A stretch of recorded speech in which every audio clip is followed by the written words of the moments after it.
और अर्बिका उसे आंखें छोटी किए घूर रही थी। वही यह नज़ारा जब अनु और बामिका ने देखा तो वे लोग जल्दी से उनके पास आने लगी।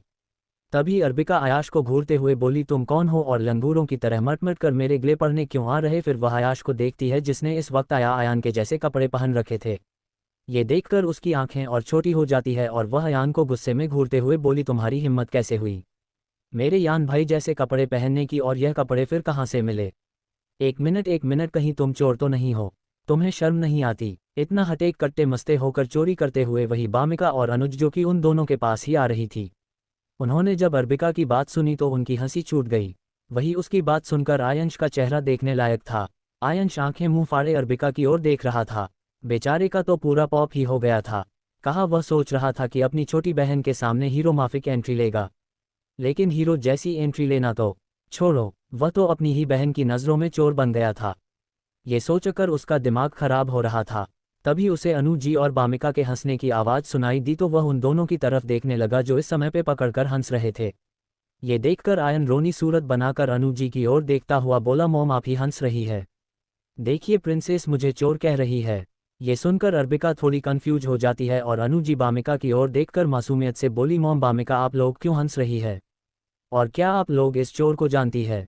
उसकी बात सुनकर बामिका और अनु को एक बार फिर हंसी आ जाती है, लेकिन बामिका जैसे तैसे अपनी हंसी कंट्रोल कर बोलती है कि यह सामने पड़ा लड़का कोई चोर नहीं है बल्कि हमारे अयंश भैया है।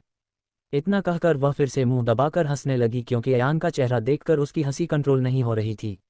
वही उसकी बात सुनकर अर्बिका बड़ी बड़ी आंखें आर्यश को देखती है जिसका चेहरा जजी और अनु जी से मिल रहा था। ये देखकर वह अपने ही मन में खुद को डॉट लगाते हुए बोली, अरे तू भी ना दिन ब दिन बेवकूफ़ होती जा रही है। सही कह रहा था वो बूढ़ा जीजा। ए भाई मेरे बैर में क्या सोच रहे होंगे। इतना कहकर वह तरह तरह के मुंह बनाने लगती है, जिसे देखकर बामिका आयश और अनुजी के चेहरे पर मुस्कान आ जाती है क्योंकि इस समय अरिका बहुत ही ज़्यादा क्यूट मासूम और प्यारी लग रही थी। वही अयंश भी जल्दी से उठ जाता है। अरिका फिर अपनी आंखें खोलती है और थोड़ी शर्मिंदा होकर बोली, सॉरी भाई आप ऐसे अचानक से आ गए, इसलिए मुझे लगा कि कोई चोर है। I am so sorry. वही अर्बिका के मुंह से अपने लिए भाई सुनकर आयांश बहुत ज़्यादा खुश हो गया। वह अपनी बहन को देखता है जिसका चेहरा बिल्कुल उसकी मम्मी से मिलता था। सचमुच कितनी प्यारी थी उसकी बहन। यही सोचकर वह बहुत खुश हो रहा था कि अब उसके पास दो दो इतनी क्यूट क्यूसी बहनें हैं जिनका वह फेवरेट भाई बनेगा। यही सोचकर वह खुशी से फूला नहीं समा रहा। वही उसकी इतनी क्यूटनेस देखकर हमारा आयांश तो पहले ही पिघल चुका था, इसलिए वह जल्दी से अर्बिका के पास जाकर उसके सिर पर हाथ फेरते हुए बोला, कोई बात नहीं प्रिंसेस, मुझे इस बात का बुरा नहीं लगा, पर अपनी क्यूट सी बहन के लिए 200 फीट की ऊंचाई से भी गिरने को तैयार हूँ। वही उसकी फिल्मी बातें सुनकर अरिका ने अपनी आंखें रोल कर ली। कुछ समय बाद सब लोग लिविंग रूम में बैठे बातें कर रहे थे। आयांश इस वक्त वामिका और अर्बिका के बीच बैठा उनसे प्यार से बातें कर रहा था। वही अनु सामने वाले सोफे पर बैठकर मुस्कुराते हुए अपने तीनों बच्चों को देख रही थी। तभी वहां एक सर्वेंट आता है और उन्हें ग्रीट करके आयांश की तरफ देखकर बोला, सर बाहर आपका पार्सल आया है। वही पार्सल का सुनकर आयांश बहुत ज़्यादा खुश हो गया और सब लोग हैरानी से आयांश की तरफ देखने लगे। तभी अनु जी बोली, अंशु ये किस पार्सल की बात कर रहे हैं। तो आयांश खुशी खुशी उन्हें अपने साथ बाहर आने को बोलता है। उसकी बात सुनकर सब लोग आयांश के साथ बाहर आ गए। जब उन्होंने बाहर देखा तो वे लोग हैरान हो गए क्योंकि वहां पर 5 बड़े बड़े ट्रक खड़े हुए थे। ये देखकर अनु जी बोली, अंशु ये सब क्या है, इन ट्रकों में क्या है। तो आयांश खुशी से बोला, मॉम इन ट्रकों में दोनों प्रिंसेस के गिफ्ट्स हैं। वही उसकी बात सुनकर सब हैरान हो गए। वही अर्बिका का तो सिर ही चकरा गया क्योंकि जब से वह यहाँ आई थी उसकी मम्मी डैड और आया ने उसे इतने सारे गिफ्ट्स और कपड़े दे दिए थे कि अगर वह अगले 20 साल तक रोज एक कपड़ा भी पहने तब भी उसके कपड़े खत्म नहीं होंगे, और अब उसका ये भाई इतने सारे गिफ्ट्स ले आया था। यही सोचकर उसका सिर घूम रहा था। वही बामिका भी यही सोच रही थी। वही दूसरी तरफ राय ज़्यादा इंडस्ट्री में इस वक्त अयान अपने केबिन में बैठा हुआ था और बार बार बेचैनी से दरवाजे की तरफ देख रहा था क्योंकि उसने सौम्या को एक इम्पॉर्टेंट फाइल लाने को कहा था, लेकिन आधा घंटा हो गया था और वह अभी तक नहीं आई थी। इसी वजह से उसे सौम्या की बहुत फिक्र हो रही थी। वही 5 मिनट बाद भी जब सौम्या नहीं आती तो वह केबिन से बाहर निकलता है, उसे ढूंढने लगता है।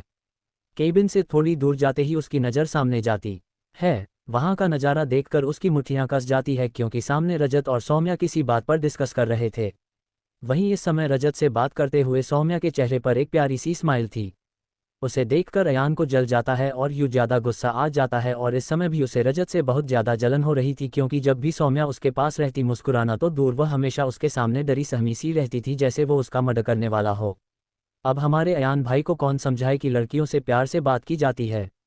मोगम्बो जैसा खतरनाक चेहरा लेकर अगर किसी लड़की से बात करोगे तो वो डरेगी ही ना। अयान उनके पास जाता है और गुस्से से जलती हुई नज़रों से उन दोनों को देखकर बोलता है, यहाँ क्या चल रहा है? और मिस सोम्या, आप इतनी लापरवाह कैसे हो सकती है? मैंने आपको इम्पोर्टेंट फाइल लाने के लिए कहा था, लेकिन यहाँ तो आपको बातें करने से फुर्सत ही नहीं है। अगर आपकी इतनी ही बातें करनी है तो ये जॉब छोड़ दीजिए, क्योंकि मुझे ऐसे लापरवाह है अपने ऑफिस में नहीं चाहिए। उसकी बात सुनकर रजत बोला। अयान की बात सुनकर सोम्या डर जाती है। वह कुछ बोलने की कोशिश करती है, लेकिन उसके कुछ कहने से पहले ही अयान गुस्से से बोल उठता है, शट अप मिस सोम्या, मुझे और कुछ नहीं सुनना। जाए केबिन में वह फाइल रखकर आइए। उसकी बात सुनते ही सोम्या की आंखों में आंसू आ जाते हैं। वह सिर झुकाए हुए वहां से जाने लगती है। सर, आप गलत समझ रहे हैं, वो यहाँ मुझसे इसी फाइल की जरूरी बात डिस्कस कर रही थी। हम यूं ही बातें नहीं कर रहे थे। वही सोम्या के जाने के बाद राजद बोला और फिर राजद वहां से चला गया। राजद की बात सुनकर अयान को बहुत ज़्यादा गिल महसूस हुआ और अपने आप पर बहुत गुस्सा आया कि उसने बेवजह सौम्या को डांट दिया। वही इन एक महीने में अयान के दिल में सौम्या के लिए बहुत सी फीलिंग्स आ चुकी थी, लेकिन वह क्या करता, सौम्या उससे बिल्कुल भी बात नहीं करती थी। इसी वजह से उसे बहुत ज़्यादा इनसिक्योरिटी महसूस होती थी। बचपन से ही उसने कभी लड़कियों से बात नहीं की थी, इसलिए उसे यह नहीं पता था कि अपने इमोशंस कैसे एक्सप्रेस किए जाते हैं। इसी वजह से बामिका भी पहले उससे डरती थी, लेकिन अर्तिका के आने के बाद वह उससे काफ़ी हद तक बिना डरे अच्छे से बात करने लगी थी। लेकिन जब भी वह सौम्या से बात करने जाता है, या तो वह डर जाती या फिर डर के मारे रोने लगती जैसे वह कोई भूत हो, जबकि बाकी लोगों से वह बहुत प्यार से और अच्छे से बात करती थी। ये देखकर हमारे अयान बाबू का दिल जलता रहता था, जिस कारण वह फ्रस्ट्रेशन के कारण उसे डाउट देता था। टू बी कंटिन्यू बनी की जालन और कर। वही शाम को जैजी और अयान घर वापस आ गए। जब उन्होंने आयाश को देखा तो वे भी बहुत खुश हो गए। सब अच्छे से मिले और कुछ बातें करने के बाद ऐसे ही समय निकल गया। कुछ समय बाद डाइनिंग टेबल पर जैजी और अयानश इस वक्त सीधे हुए अयांश को देख रहे थे, क्योंकि अन्यायांश भूमिका और अर्बिका से बिल्कुल जॉब की तरह चिपका हुआ था और उन दोनों को किसी से बात नहीं करने दे रहा था। इसलिए अयान और जैजी आयाश से खनस खाए बैठे थे। वही इन दोनों के गुस्से से अनजान हमारा अयांश, जो इस समय बम और रेखा के बीच बैठा था, उन दोनों को खाना सर्व करने में बिजी था। वही उसने उन दोनों की प्लेट में इतना खाना भर था जितना वह 2 दिन में खाती थी, पर मना करने के बावजूद भी अयांश उनकी प्लेट में खाना भरता जा रहा था, क्योंकि उसके हिसाब से उसकी दोनों प्रिंसेस बहुत ही ज़्यादा कमज़ोर और दुबली पतली थी, जिन्हें वह तंदुरुस्त और हटाखट्टा करना चाहता था। वही ऐसे ही उन सबका खाना खत्म हुआ और हमारा अयांश फिर से अपनी दोनों प्रिंसेस से जंग की तरह चिपक गया। वह लगातार उनसे बातें करते हुए उनका दिमाग खाए जा रहा था। जब से वह यहाँ आया था, एक पल के लिए भी उसने उन दोनों को अकेला नहीं छोड़ा था। वही वह तो आज उन दोनों के कमरे में ही सोने का प्लान बना रहा था, लेकिन अयान और जय जी ने उसका प्लान फ्लॉप कर दिया, क्योंकि उनका मानना था कि अगर वह अपनी प्रिंसेस के साथ समय नहीं बिता पा रहे हैं तो अयांश को भी उनके साथ समय बिताकर अपने नंबर बिल्कुल भी नहीं बढ़ाने देंगे, जिससे मन मारकर आज वह अपने ही कमरे में सो गया। वही ऐसे ही रात बीत गई। सेंट जेवियर कॉलेज रोज के मुकाबले आज कुछ ज़्यादा ही चहल पहल से भरा हुआ था। सारे स्टूडेंट अपने अपने काम में लगे हुए थे।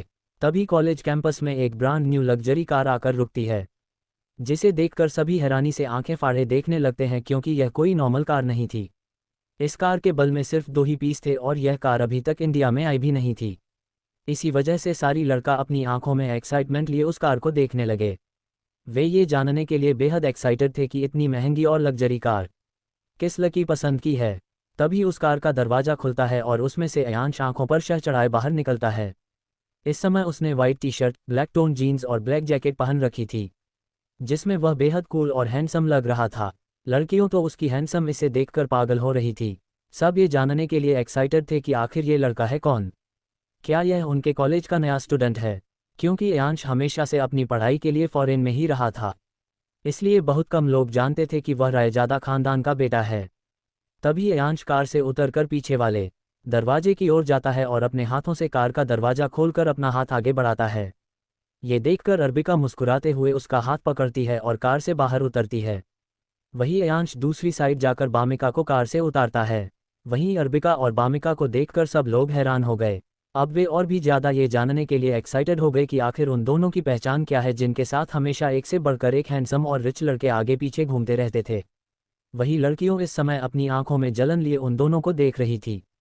वही कोई और भी था जिसका यह नज़ारा देखकर खून जल रहा था, और वह कोई और नहीं बल्कि बानी और उसकी 3 चमचियाँ थी, जो जलन भरी नज़रों से उन तीनों को देख रही थी। वही यह सब देखकर बानी को बहुत ज़्यादा गुस्सा आ रहा था, क्योंकि यह कार आयाश की फेवरेट थी, जिस पर वह किसी को बैठाना तो दूर टच भी नहीं करने देता था।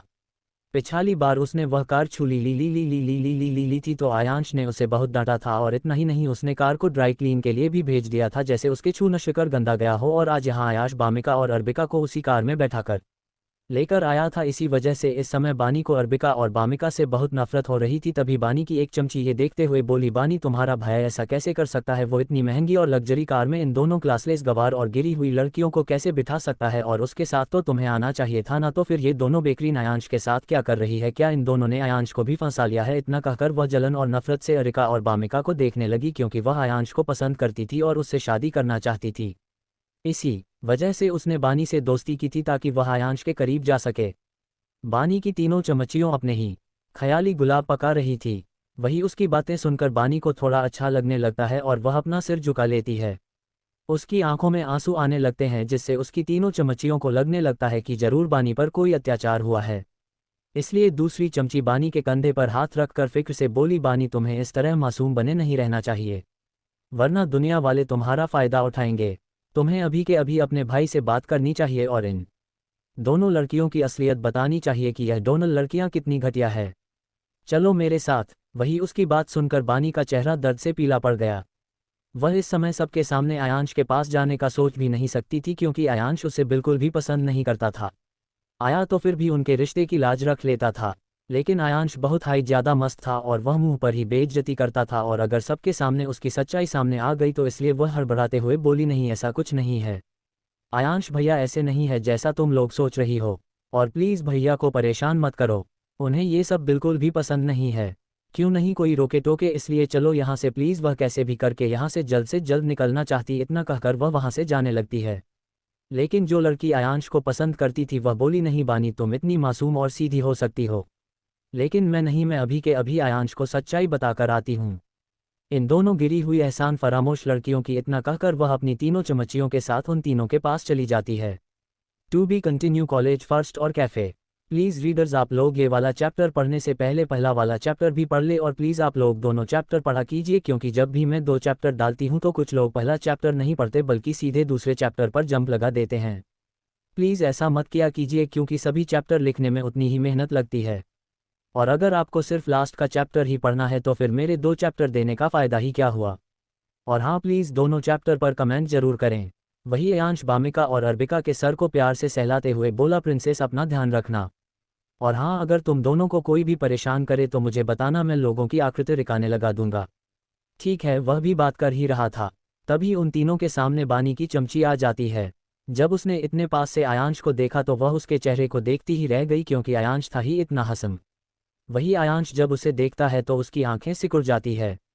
जब उसने उस लड़की लस भरी नज़रों को देखा तो उसे बहुत गुस्सा आया, और वह अपने गुस्से में सख्त आवाज़ में बोला, हेलो क्या करने आए हो तुम यहाँ पर। उसकी इतनी खतरनाक आवाज़ सुनकर बानी की चमची जैसे होश में आए और सब कुछ भूलकर आयांश को देखकर एक स्माइल करते हुए बोली, आयांश जी आपने मुझे पहचाना। उसकी बात सुनकर आयांश उसे अजीब नज़र से देखते हुए बोला, क्यों क्या तुम इंडिया की प्रधानमंत्री हो जो मैं तुम्हें पहचाने। यह नज़ारा देखकर वहाँ बहुत सारे स्टूडेंट इकट्ठा हो गए, और जब उन्होंने आयांश की बात सुनी तो हंसने लगे। ये देखकर बानी की चमची को बहुत ज़्यादा इंसल्ट फील हुआ, लेकिन फिर भी वह हार ना मानते हुए अपने चेहरे पर वही स्माइल लिए बोली, आपने मुझे पहचाना नहीं आयांश जी, मैं रीता खन्ना खानदान की प्रिंसेस। ये सुनकर आयांश वैसे ही बोरियत और उदासीन चेहरे के साथ बोला, कौन रीता खन्ना और कौन खन्ना इंडस्ट्री। उसका इतना ठंडा रिएक्शन देखकर रीता को बहुत बुरा लगा और उसकी आंखों से आंसू आ गए। उसे उम्मीद नहीं थी कि आयांश को उसके बारे में पता भी नहीं होगा, जबकि वह उसकी बहन की बेस्ट फ्रेंड थी। वह अपनी आंखों में आंसू लिए बोली, आयाशी। वह आगे कुछ बोलती उससे पहले ही आयाश की खतरनाक आवाज़ गूंज उठी, तुम्हारी इतनी औकात नहीं है कि तुम मुझे मेरे नाम से बुला सको, इसलिए मुझे मेरे नाम से बुलाने की हिम्मत भी मत करना।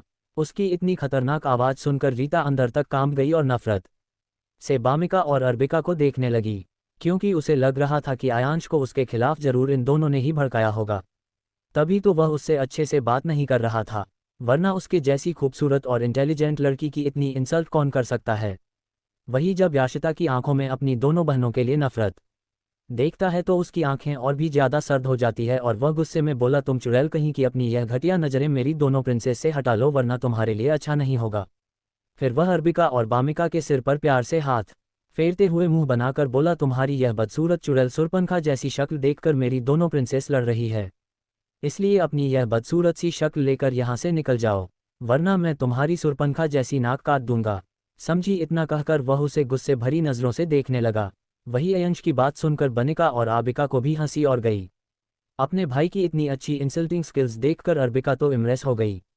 वही बामिका हैरानी से आयांश को देख रही थी क्योंकि उसने कभी आयांश को किसी से इस तरह बात करते हुए नहीं देखा था। वही आयांश की बात सुनकर आसपास के स्टूडेंट हंसने लगे। उन्हें बहुत ज़्यादा मज़ा आ रहा था रीता की इंसल्ट होता देख, और वे और भी ज़्यादा खुश थे क्योंकि रीता हमेशा उन सब पर अपनी अमेरिका रब झाड़ती थी, औरतों और वो बच्चों को नीचा दिखाती थी और उन्हें बली भी करती थी। इसलिए आज उसकी इज्जत देखकर सभी स्टूडेंट्स को बहुत मज़ा आ रहा था। वही यह सब देखकर रीता को बहुत ज़्यादा गुस्सा आ रहा था क्योंकि आज से पहले उसकी इतनी इज्जत कभी नहीं हुई थी, और सबसे बड़ी बात जिसे वह इतने सालों से पसंद करती आई थी वही आज उसकी इतनी बेइज्जती कर रहा था। इसलिए उस समय उसे बहुत ज़्यादा रोना आ रहा था। साथ ही बामिका और अंबिका के लिए उसकी नफरत और भी ज़्यादा बढ़ गई। वही उसे इस तरह खड़ा देखकर आयांश फिर बोला, क्या तुम चुड़ैल के साथ साथ बहरी भी हो? क्या तुम्हें सुनाई नहीं देता? मैंने कहा था दफ़ा हो जाओ। अपनी यह बदसूरत गंदी सी शक्ल लेकर इतना कहकर उसने मुंह बना लिया। वही रीता अपनी नज़रें घुमा घुमा कर बानी को ढूंढने लगी कि बानी अयंश को समझाएगी और बताएगी कि वो कौन है। लेकिन बानी उसे कहीं भी दिखाई नहीं देती क्योंकि वह तो पहले ही वहां से रफू चक्कर हो गई थी। ये देखकर उसकी आखिरी उम्मीद भी टूट गई। ये बात सुनकर रीता अपना कंट्रोल नहीं कर पाए और रोते हुए वहां से भाग गई।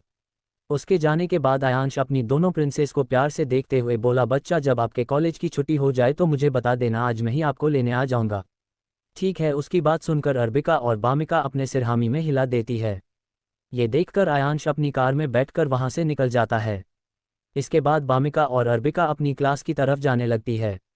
तभी उन्हें वहां यश और उसके दोस्त दिखाई देते हैं जो स्टूडेंट्स को इंटरेक्शन दे रहे थे।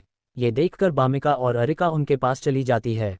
वहीं जब यश ने उन्हें देखा तो वह बहुत ज़्यादा खुश हो गया और उन्हें प्यार से देखते हुए बोला, कैसी हो तुम दोनों? यश की बात सुनकर वे मुस्कुराते हुए बोली, हम तो ठीक है। वैसे तुम ये क्या कर रहे थे? अपनी क्लास में क्यों नहीं गए? उनकी बात सुनकर यश बोला, एक हफ्ते बाद कॉलेज फेस्ट है, इसलिए उसी की तैयारी कर रहा हूँ। तुम्हें पता है हमारे कॉलेज में हर साल ये फेस्ट होता है जिसमें बहुत सारे कंपटीशन होते हैं, जैसे सिंगिंग, डांसिंग और फाइटिंग भी। फिर वह अरिका और बामिका की तरफ देखकर बोला, वैसे क्या तुम लोग भी इस कॉलेज फेस्ट में पार्टिसिपेट करना चाहोगी? उसकी बात सुनकर अर्बिका और बामिका मना कर देती है क्योंकि अभी उनके एग्जाम आने वाले थे और वे सिर्फ पढ़ाई पर ही ध्यान देना चाहती थी। वही कुछ समय बात करने के बाद वे लोग अपनी क्लास के लिए निकल जाते हैं। वही ऐसे ही उनकी क्लास अटेंड करते हुए आज का दिन निकल जाता है। जैसे ही वे दोनों सारी क्लास अटेंड करके बाहर आती है तो आयांश उनका ही वेट कर रहा था। वे जल्दी जल्दी कार में बैठकर वहां से निकल जाते हैं। कुछ समय बाद उनकी कार एक खूबसूरत से कैफ़े के बाहर रुकती है। ये देखकर अर्बिका और बामिका हैरानी से देखने लगती है। जब आयांश यह महसूस करता है तो वह मुस्कुराते हुए बोला, प्रिंसेस यह मेरा फेवरेट कैफ़े है, इसलिए मैंने सोचा तुम लोगों को यहाँ लेकर आऊं। इतना बोलकर वह कार से उतरता है और उनकी साइड का दरवाज़ा खोलता है। भामिका और अरिका बाहर आकर जब उस कैफ़े को देखती है तो हैरान हो जाती है क्योंकि वह कैफ़े बहुत ज़्यादा खूबसूरत था। वैसे वह कैफ़े ज़्यादा लग्जरी नहीं लग रहा था, लेकिन यहाँ बहुत शांति थी और आसपास का नज़ारा भी बहुत ही खूबसूरत और मन को सुकून देने वाला था। वे लोग कैफ़े के अंदर जाते हैं तो कैफ़े का मालिक खुद उन्हें ग्रीट करता है और बैठने के लिए कहता है। वे लोग खिड़की के पास वाली एक टेबल पर बैठ जाते हैं। बामिका और आयांश का चेहरा खिड़की के दूसरी तरफ था और अर्बिका का चेहरा खिड़की की तरफ था, इसलिए उसे बाहर का सारा नज़ारा दिख रहा था। वह ये सब देख ही रही थी। तभी खिड़की के बाहर उसकी नज़र एक शख्स पर पड़ती है जो एक लड़की से बात कर रहा था। वही वह लड़की भी शर्मा रही थी। ये देखकर हमारी अर्बिका की आंखें सर्द हो गई। To be continue. वही ये देखकर अर्बिका से अब और बर्दाश्त नहीं हुआ। आयांश और बामिका की तरफ देखकर बोली, भैया आप लोग खाना ऑर्डर कीजिए, मैं अभी वॉशरूम होकर आती हूँ। इतना बोलकर वह कैफ़े से बाहर आ जाती है और वह शख्स और लड़की से थोड़ी दूरी पर खड़ी होकर आदि को देखने लगती है जो उस लड़की से बात कर रहा था। ये देखकर जालिमन के मारे हमारी अरिका के कलेजे में सांप लौट गए और वह जलन और गुस्से से उन दोनों को देखने लगी। लेकिन आज आद्रिक को किसी अनजान लड़की के साथ देखकर उसे बिल्कुल भी बर्दाश्त नहीं हो रहा था। वैसे तो उसे शादी के बारे में ज़्यादा कुछ पता नहीं था, लेकिन वह बस इतना जानती थी कि अगर किसी लड़की की शादी किसी लड़के से होती है तो वह लड़का उस लड़की की पर्सनल प्रॉपर्टी होता है, और आद्रव उसका पति है तो मतलब आद्रव भी उसकी पर्सनल प्रॉपर्टी हुआ। वहीं दूसरी तरफ आद्रव जो इस समय सामने खड़ी लड़की से यहाँ का रास्ता पूछ रहा था, उसके रास्ता पूछने पर सामने खड़ी लड़की ऐसे शर्मा रही थी जैसे आद्रव ने उसे प्रपोज कर दिया हो। इसलिए वह वहां से जाने ही वाला था और ये लड़की उसकी पर्सनल प्रॉपर्टी को हथियाने की कोशिश कर रही है। ये सोचकर उसके चेहरे के एक्सप्रेशन और भी ज़्यादा डार्क हो गए। वैसे तो हमारा आद्र भी उस लड़की से बिल्कुल नॉर्मल ही बात कर रहा था, लेकिन हमारी अर्बिका को वही यहाँ पर रोमांस करता हुआ ही दिखाई दे रहा था। इसलिए वह उनके पास जाकर अपनी खतरनाक ठंडी आवाज़ में बोली, क्या हो रहा है यहाँ पर।